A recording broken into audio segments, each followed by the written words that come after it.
How to use a Visa gift card on Roblox. So what we want to do is just go to the Robux section here and we'll buy Robux using our Visa gift card.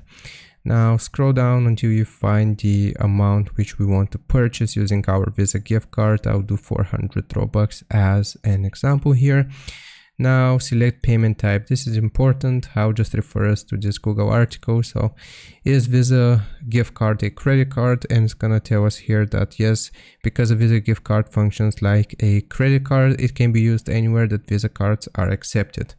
So here you can see the option for Visa and credit card. So if we click on this first payment type, it's going to refer us to a new page and we'll have to type out the card information, the month and year here, and the CVC, which is the 3-digit code on the back of your Visa gift card. Then we'll have to type the full name on the card and our country or region. And after we have filled out this information, we'll just click on pay, and that's going to use our Visa gift card to buy Robux. I hope this helps. Leave a like and sub, and I'll see you next time.